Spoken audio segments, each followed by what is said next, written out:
அனைவருக்கும் வணக்கம். ஸ்ரீ வியாசர் ஜோதிடம் தங்கள் அனைவரையும் அன்புடன் வரவேற்கிறது. நண்பர்களே, இந்த காணொளியில் நாம் ஒரு ஜாதகரின் பலனை பார்க்க இருக்கிறோம். இந்த ஜாதகர் இலங்கையில் 16/6/1967 அதிகாலை 1:05 பிறந்திருக்கிறார். இந்த ஜாதகரின் லக்னம் மீனம், கன்னி ராசி, உத்திரம் 3ஆம் பாதம், நவாம்ச லக்னம் விருச்சிகம், நவாம்ச ராசி கும்பம். இந்த ஜாதகரின் லக்ன புள்ளி உத்திராட்டத்தை 4ஆம் பாதத்தில் அமர்ந்துள்ளது. இந்த ஜாதகரின் நவாம்ச லக்னம் விருச்சிகத்தில் உள்ளது. இந்த ஜாதகர் 4.5 முதல் 5 அடி வரை இருப்பார். உடல் கொஞ்சம் பூசின மாதிரி இருக்கும். உடலில் நீர் சத்து நிறைந்திருக்கும். இந்த ஜாதகர் கொஞ்சம் நிதானமாக செயல்படுவார். அதிகமாக கௌரவத்தை எதிர்பார்ப்பாக இருப்பார். இந்த ஜாதகரின் குடும்பம் பாரம்பரியம் மிக்க குடும்பமாக இருக்கும். மக்களுக்கு நன்கு அறிமுகமான குடும்பத்தில் பிறந்திருப்பார் இந்த ஜாதகர். இந்த ஜாதகர் நிதானமாக நிறுத்தி பேசுபவராக இருப்பார். அறிவுபூர்வமாக பேசுவார். இந்த ஜாதகரின் பேச்சை கேட்பவர்கள் அவர்களுடைய மறுப்பு கேள்வி கேட்க மாட்டார்கள். அந்த மாதிரி இவர் பேசுவார். ஜாதகர் மாந்திரிகத்தில், அதாவது லக்னம் உத்திரட்டாதி 4ஆம் பாதத்தில் அமர்ந்து விருச்சிகத்தில் லக்னம் அமர்ந்துள்ளதால் இந்த ஜாதகருக்கு அமானுஷ சக்தி, மாந்திரிகம் மற்றும் ஜோதிடத்தின் மீது அதிக ஆர்வம் இருக்கும். இந்த ஜாதகரின் சகோதரம், அதாவது இளைய சகோதரம் விவசாயம் அல்லது பால் பண்ணை போன்ற தொழில் அல்லது அரசு உத்தியோகத்தில் இருப்பார். இந்த ஜாதகர் காதில் கடுக்கன் போட்டிருப்பார். தங்கத்திலான கடுக்கனில் வைரம் அல்லது மாணிக்கம் பதித்த கல்லை அணிந்திருப்பார். காதில் கொஞ்சம் பிரச்சனை இருக்கும். இந்த ஜாதகர் காம வயப்பட்டு காதலில் ஈடுபடுவாராக இருப்பார். இந்த ஜாதகரின் 4ஆம் பாவாதிபதி புதன் 4ஆம் ஸ்தானத்திலே இருப்பதால் இந்த ஜாதகர் நன்கு படித்தவராக இருப்பார். இந்த ஜாதகரின் தாயார் நன்கு படித்தவராக இருப்பார். இந்த ஜாதகரின் தாயார் அரசு தொழில், அதாவது ஆசிரியர் தொழில் அல்லது வங்கி பணி அல்லது கலை சம்பந்தப்பட்ட தொழிலில் இந்த ஜாதகரின் தாயாரும் சம்பாதிப்பவராக இருப்பார். இந்த ஜாதகருக்கு சொந்த வீடு இருக்கும். அதன் மூலமும் ஆதாயம், வருமானம் வந்து கொண்டிருக்கும்.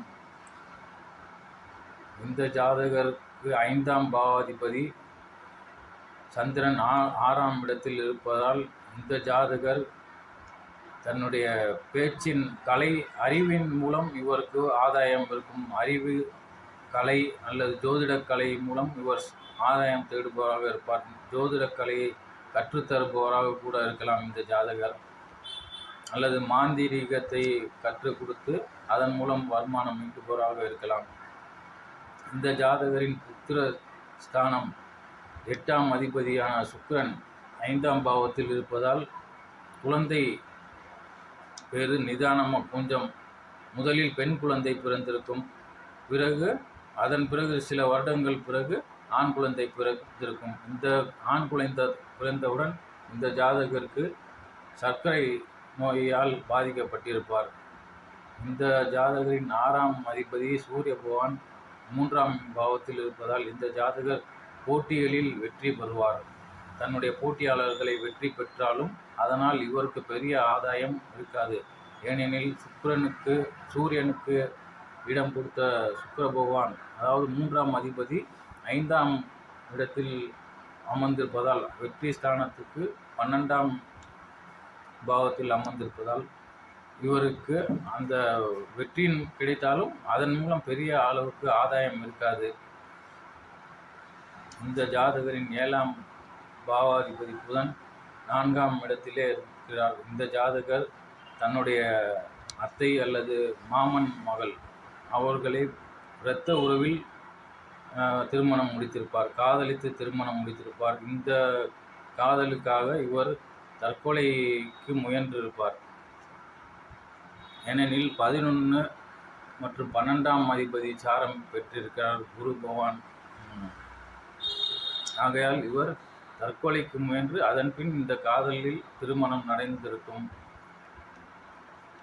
8ஆம் அதிபதி சுக்கிர பகவான் 5ஆம் இடத்தில் இருப்பதால் லக்னாதிபதி மற்றும் 10ஆம் அதிபதியான குரு பகவான் இருப்பதால் இவர் மாந்திரீகம் அல்லது ஜோதிடம் அல்லது ஆசிரியர் தொழில், கலைத்துறை, இந்து சம்பந்தப்பட்ட தொழிலில்தான் இந்த ஜாதகர் இருப்பார். இந்த ஜாதகரின் தந்தையார் அரசு, அதாவது அயல்நாட்டு பணியில் வேறு நாட்டில் குடியிருப்பார். அயல்நாட்டில் குடியிருப்பார் இந்த ஜாதகரின் தந்தையார். 8ஆம் பாவாதிபதி 5இல் இருப்பதால் இவருக்கு பெண்களால் அவமானம், காதல் சம்பந்தப்பட்ட வழக்கு ஏற்பட்டிருக்கும். 11ஆம் அதிபதி லக்னத்தில் இருக்கிறார். இவருக்கு ராகுடன் இணைந்திருப்பதால் இந்த ஜாதகருக்கு 3 மூத்த சகோதரம் இருக்கும். அதுவும் பெண் சகோதரமாக இருக்கும். அவரும் வெளிநாட்டில் குடியுரிமை பெற்றிருப்பார்கள். இந்த ஜாதகருக்கும் அவங்களுக்கும் கருத்து வேறுபாடு இருக்கும். இந்த ஜாதகருக்கு ராகு தசை புதன் புத்தியில் திருமணம் நடந்திருக்கும். அதாவது 11/7/94 முதல் 28/1/97க்குள் இந்த ஜாதகருக்கு திருமணம் நடைபெற்றிருக்கும். இந்த ஜாதகர் இப்பொழுது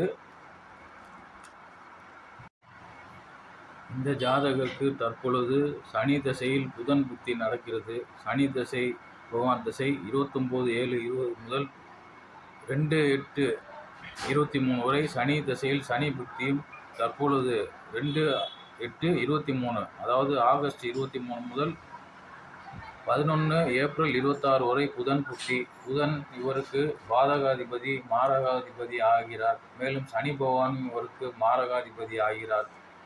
மேலும் சனி பகவான் மாரகாதிபதி மற்றும் பாதகபதியான புதனின் சாரத்தில் ரேவதியின் முதல் பாதத்தில் அமர்ந்து இருக்கிறார். சனி தசை நடக்கிறார்.